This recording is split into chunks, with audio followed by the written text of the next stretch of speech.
بسم الله الرحمن الرحيم، والصلاة والسلام على أشرف المرسلين وسيد الخلق أجمعين، محمد صلى الله عليه وسلم. أهلا بيكم فيديو جديد على قناتكم سهل وبسيط. والنهاردة هنعمل حلويات جميلة جدا، لا محتاجة فرن ولا محتاجة دقيق ولا محتاجة سكر، صحية جدا وبسيطة جدا وسهلة جدا. عندنا مكونين مفيش غيرهم، عندنا البلح وعندنا السمسم. ومش عايزة أقولك على السمسم وحوار السمسم الرائع الجميل وكمية الفيتامينات اللي موجودة فيه، رائع رائع رائع. وطعم الحلويات دي في منتهى الجمال، مزيج كده بين السمسم اللي مخلوط فيها والبلح، حاجة في منتهى الجمال ومعتدلة طعمها جدا جدا جدا ومفيدة جدا.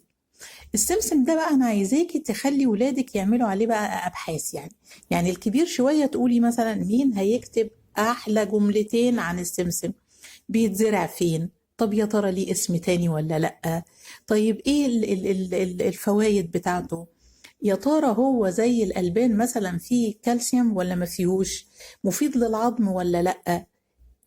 خلي ولادك يشتركوا معاكي في الموضوع ده، لأن السمسم من الحاجات المفيدة الجميلة جدا جدا. هو مصدر فعلا حقيقي للكالسيوم، وكمان في دهون. ومن الحاجات الجميلة المفاجأة بالنسبة لي إن هو فيه بروتين وفيه مغنيسيوم، وبيقلل وبيخفض ضغط الدم، وحوار كبير جدا جدا جدا في السمسم. ويخليهم برضو يقولوا لك ايه بقى اهم البلاد اللي بتنتجه، محتاج جو اخباره ايه. يبقى احنا بنتعلم بالطريقة دي، وهي دي طريقة فعلا التعلم يعني. واحنا واقفين في المطبخ كده نعرف ان غذائك دوائك، ان الاكل اللي بناكله ده هو اللي بيدينا الطاقة لذهننا وجسمنا من خلال الحاجة اللي احنا بناكلها، فنعرف فايدتها ايه. انا طحنت الاول السمسم حوالي نص كوباية، وكمية البلح دي على فكرة أقل من ربع كيلو شوية، يعني مش جايين ربع كيلو كمان، ربع كيلو تقريبا إلا 6 7 بلحات كده.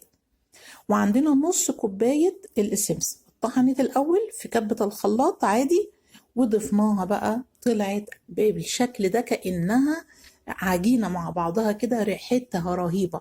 السمسم مخلي ريحتها جميلة جدا يا جماعة.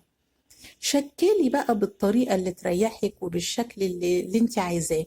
اعمليها مدورة كده، اعمليها مربعات، اعمليها زي ما انت عايزة، شكليها.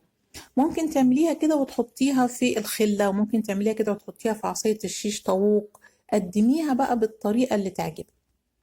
كمان ممكن تخلي ولادك يشاركوكي في الموضوع ده، يعني ايه يا ولاد اجمل طريقة نقدم بيها الحلويات دي. ولو اشتركوا معاكي فيها ناس اللي ما بتحبش البلح يعني، هيضطروا ياكلوها. يعني لما تقولوا ايه قولوا لنا كده افضل طريقة نقدم بيها الحلويات دي عشان الناس تاكلها. الطريقة اللي هم هيقولوا لك عليها هتخليهم هم ياكلوها، تشجعهم ان هم ياكلوها. البلح بقى طبعا فوائده عظيمة جدا جدا، ومع السمسم كمان حاجة في منتهى الجمال. والناس اللي المفروض تبعد بقى عن السكر اللي هو السكر الأبيض، دي حلويات مناسبة جدا جدا جدا بالنسبة له. بنفرد بقى